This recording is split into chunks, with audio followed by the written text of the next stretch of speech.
Siemens, WinCCOA, Unified Namespace, and the future. Take 0.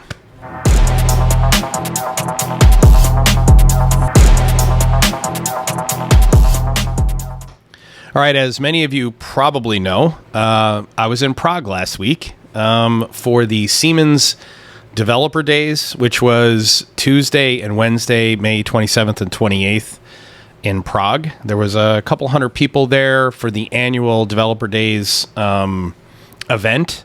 I think there were, let's say, 24 vendors that were, out in the lobby doing exhibits, and there were speakers and workshops all day one and day two. And what follows here is my summary of the events, including the conversations I had with Siemens executives. And then I'm actually going to go through the demo I did on day two.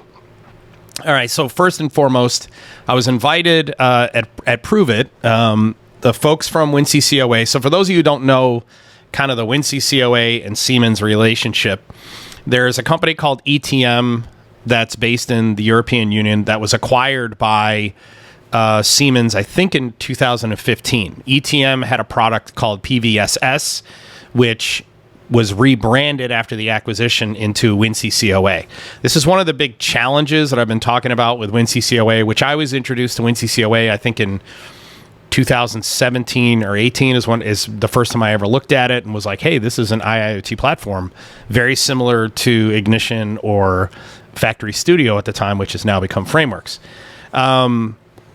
Siemens didn't develop the PVSS or now WinCCOA product. What they did was they rebranded PVSS as WinCCOA, which I understand kind of where they're coming from, where they were coming from back then, but it was a mistake because most people, when they hear WinCC, they think SCADA HMI. And WinCCOA is not SCADA HMI. It's not that you can't do SCADA HMI in it, but that's the easy stuff. I mean, I've said this before, I'll say it again. A monkey could build SCADA. It's not hard. It's always the same. You could train somebody who's not a very good engineer to build, basic supervisor control and data acquisition. It's always the same. Teach them ISA 101, teach them some alarm schema like API 1167, and they'd be able to build visualizations as long as they can do that connect component to the industrial data points. WinCCOA, however, is not SCADA. It's not SCADA HMI, and it's not SCADA Plus. It is an IIoT platform. That is a rapid application development environment for solving digital or just solving industrial and business problems digitally. Okay. What is an IIoT platform? Well, it supports protocols that are edge-driven, report by exception, lightweight, and open architecture.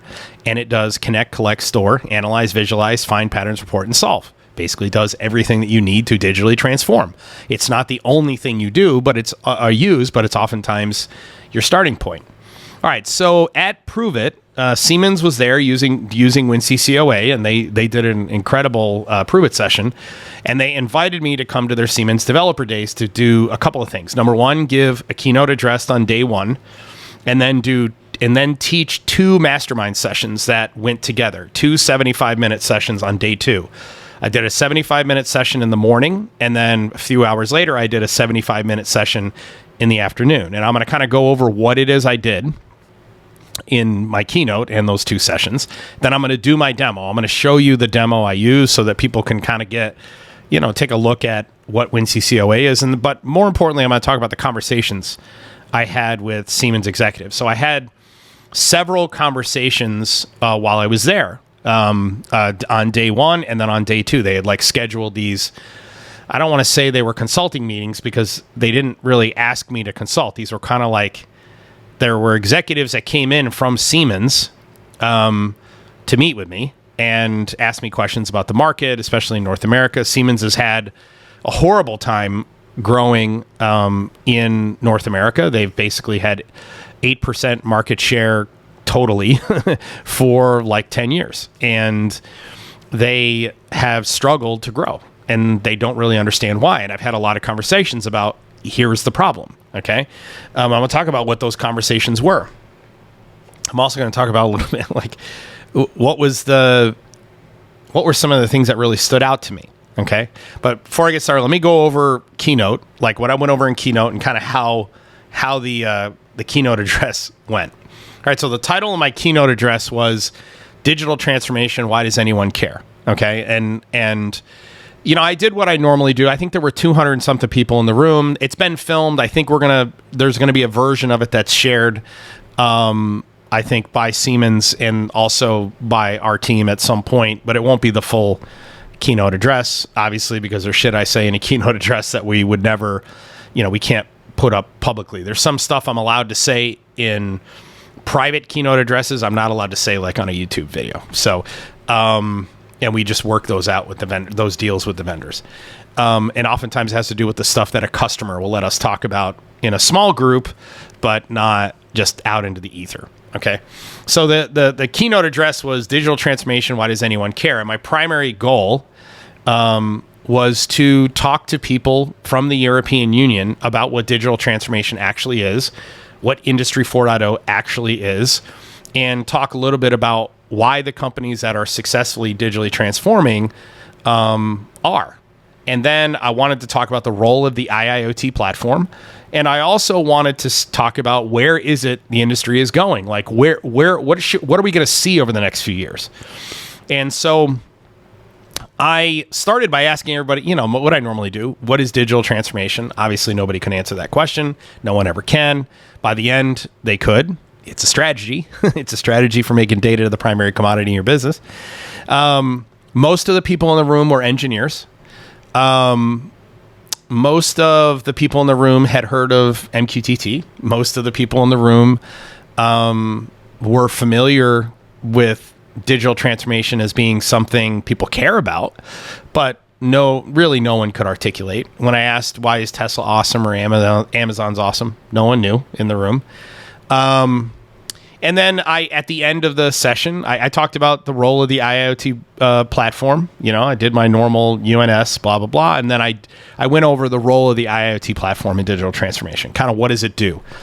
You know, connect, collect, store, analyze data operations, visualize, find patterns, report, and solve. That's what an IoT platform does. It basically unifies the automation stack, and then it integrates back and forth with a unified namespace. In the demo I'm about to do here in a couple of minutes, I'm going to be using WinCCOA to do exactly this at a very, very basic level. Okay, so that was the Keynote address. Here's a couple of things that really stood out. There was only one person said that they didn't think Tesla was awesome. This time it wasn't because they didn't like Elon Musk. It was because they thought Audi and BMW, they preferred Audi and BMW. And I basically said, you know, the fact, you may not want to hear this, but Audi and BMW are doomed. You know, based on just the basic math. You know, if you take away government subsidies, if you take away the fact that BMW and Audi are propped up by the German government, they would go broke. They would be bankrupt. The EU is in. I mean, I tried to stress this. Listen, guys, this is basic math. You're in a lot of trouble. You know, I consult for companies all over the world, and the European Union. This is the biggest issue you see in the European Union. Okay, and it boils down to the hubris piece.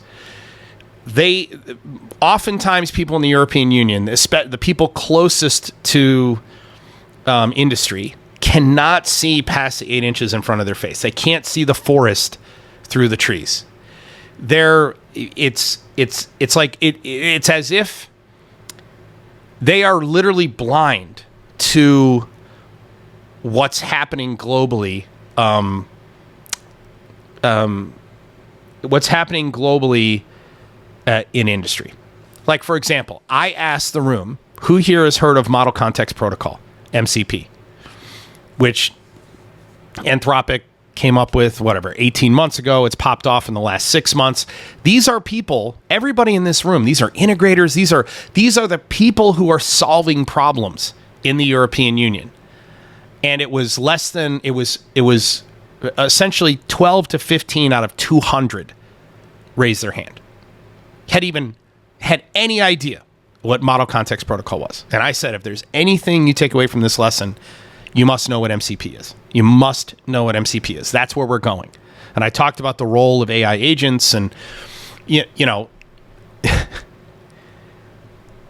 since MCP came out and agents have popped off over the last 4 to 6 months, all of the people who don't have a digital infrastructure, this is what unified namespace gives you.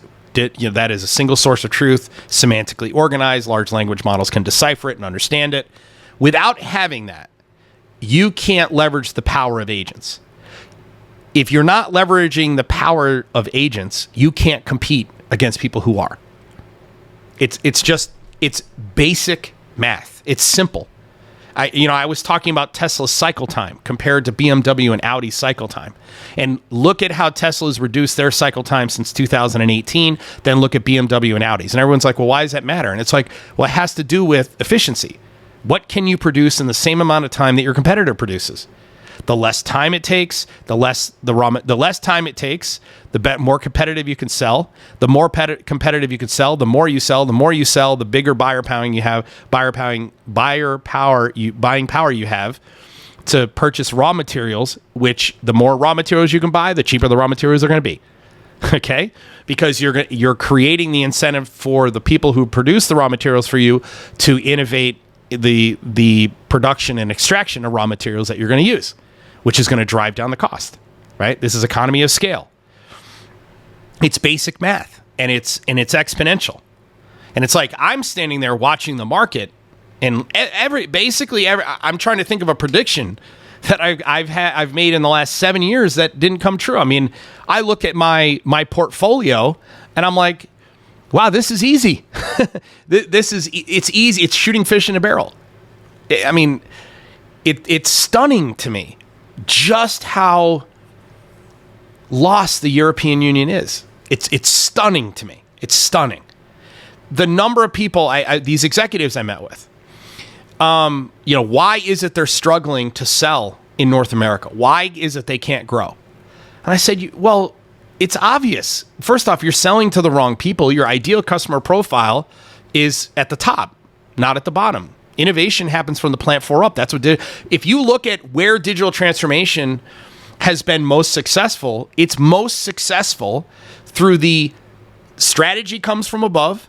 So digital strategy, the why we want to be a digital business, why we want to make data the primary commodity, that comes from the boardroom. Okay, the IT philosophy, the mandate that IT is going to be a service organization first and security and compliance second, that's flipped from Industry 3 to Industry 4. Once you move away from poll response server client architectures and you move to edge-driven architectures, that creates enablement. Then you throw out the tools, architecture, minimum technical requirements to the workforce and have them use digital tools to solve business problems. And you do that on one common infrastructure. That's digital transformation, right? That's the European companies, the vendors, the OEMs, they're all selling to the boardroom and the IT department down. Now, that's a customer profile you want to have. But what I've been talking about over and over and over again is you have to get your product into the hands of as many potential users as humanly possible, as easily as possible. That's what you must do. You have got to make it easy if you're in the business of software, you got to make it easy for people to download, trial, test, build solutions, then go to the people who have the checkbook and go, do you want this? Okay. When I have those conversations with organizations here in the United States, it takes about, I'm going to say 30 minutes, start to finish, for me to convince an organization, hey, there is a ideal customer profile you're missing. And they're the ones that are going to drive the vast majority of your sales. In the European Union, that conversation falls on deaf ears. Until last week. There are people at Siemens in very, very, very high levels of the organization. They know they're in trouble. They know there's a problem. I mean, they know there's a problem. Okay. For the first time, I had conversations with very senior executives at Siemens, at any European OEM. It just happened to be Siemens, and they understand the problem. And so to that end, I'm convinced that they are currently working on a strategy to land and expand, to make it possible for users, citizen developers, technologists, the employee of the future, the people who know the problems in the business but need the tools to solve the problems. They're going to make it possible for them to download software, install software, do proof of concept without spending any money on licensing, so that they can prove value and then go get a check. Okay? And that's very encouraging. All right. Second day, I do 2 lessons. I do a lesson in the morning, 75 minutes, which was the introduction to the unified namespace, because a lot of the people at this show didn't know UNS. Okay. And then I had a couple hour break. It was a phenomenal session, got the standy O and all that stuff. And then a few hour break. And then I came back and I did a mastermind session in the afternoon that was meant to build on the lesson I did in the morning. And it was UNS and WinCCOA. How do we design and build it? And so with that, I'm gonna show you the demo now. So let me bring up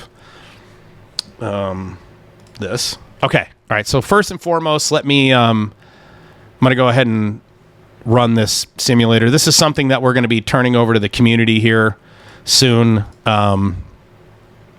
which is basically a simulator. You can basically configure simulations and then deploy them. You can test them in a UNS architecture. So I'm going to go ahead and run the full demo, and I'm going to run our agent demo. It's going to start publishing over here in my lab broker. Okay. So I'll go ahead and run these simulators. They're going to fire up. And then what we've got is 2 simulations. So we have our simulator that basically runs through the 6 phases of digital transformation and shows how a unified namespace expands over time. This is a simulation that those in Mastermind have seen a million times, but it's basically line 1. We have our MES Edge ERP layer. We got our ISO 55001 endpoints. We have our S88 endpoints. The only thing that's not in here is I didn't put in the Google BigQuery simulation. Okay, but we've got our MES data, KPIs, all that stuff. And then we have a second simulator that's running that is showing how production agents, so that is AI agents, integrate with a unified namespace. So we've got 2 production agents running. Okay, production agent 1 is running at the production line level. Okay, and it's basically predicting cycle time. So it's an agent that's predicting cycle time, and then it's publishing back into the unified namespace. And then we have a second production agent 2, which is an agent that supervisors are interacting with. And the prompt here is, why is line 1 rejecting so many parts today? And then it's showing the methods that the agent is calling to look at current state, but also look at historical data and then interact back with the supervisor. Okay, so we have 2 simulators running. Okay, all right. So what I've got here is we'll go ahead and open WinCCOA. Those of you who are not familiar, I'm going to kind of go through all of it, but I'm going to show you. This is the actual demo that I did. All right. So I'm going to walk through a couple of things real quick for those who are not familiar with WinCCOA. All right. So first and foremost, you have your parameters. So these are your data types. And then inside of each of your data types, you have your data points. So a data point is like a tag. Okay. So we have the data type analog 1, and then we have one instance of the analog 1 type called MP analog 1. Okay. All right. So this is a tag that's got, think of it as like a user defined data type. In WinCCOA, basically everything is a UDT. Everything is a instance of a class, which is some type. All right. So we have our data points. Then what we have is we have our plant topology. This is the CNS tool inside of WinCCOA that allows us to create asset structure. Okay, so I'm not going to get into this piece, but this is the second tool, which is the CNS, and all of this is going to be automated for our purposes. And then the last thing is inside of WinCCOA, we have an instance of Node-RED that runs. Okay, and I'm going to be using this instance of Node-RED with our integration.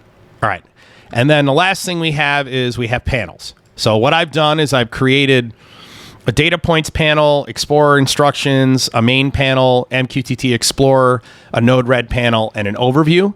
All right. The main panel is the one we care about. I'm going to run this one. Okay. And I want to show you a couple things. But let's go back. First and foremost, let's go back to our data points.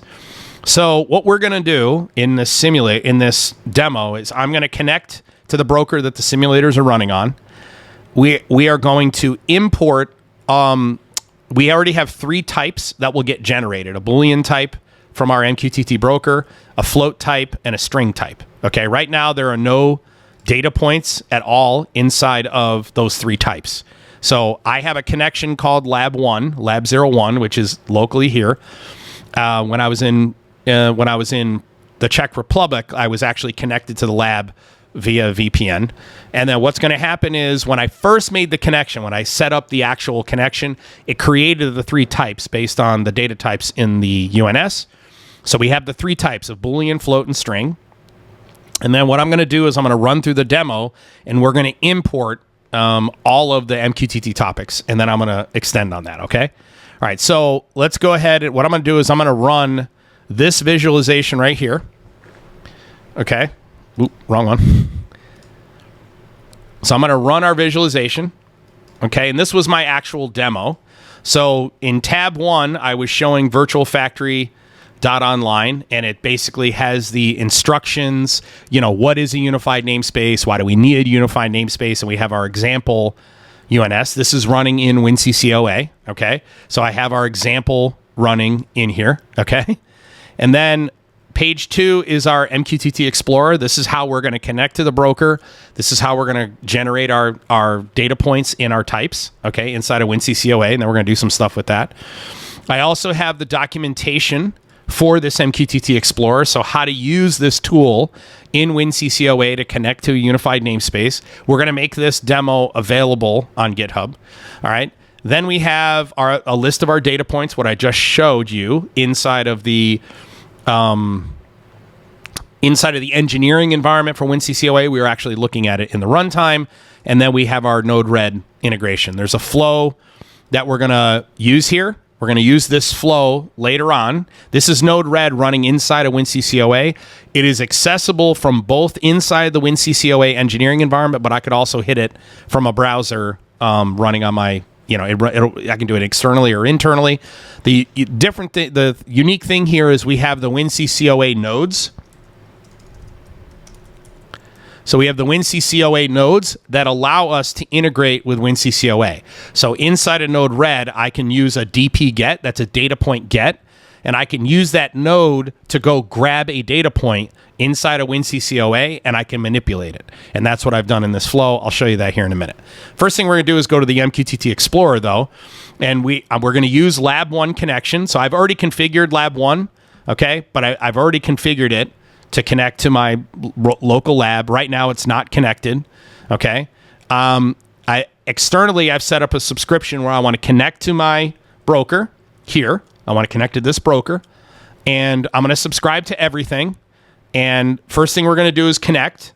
We're going to subscribe to everything, and what we're going to see here is essentially everything inside that broker, okay?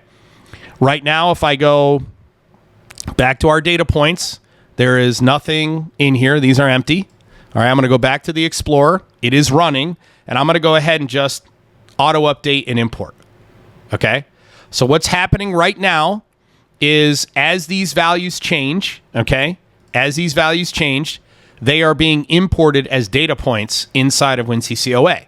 So now inside of WinCCOA, I can use the MQTT topics. And essentially what's happening is while we're connected to the UNS, we now have data types inside of WinCCOA. If I go to the data points, so now I have the actual data points for my simulators. So you'll notice lab enterprise, site 1, area, line 1, edge, in feed. Okay.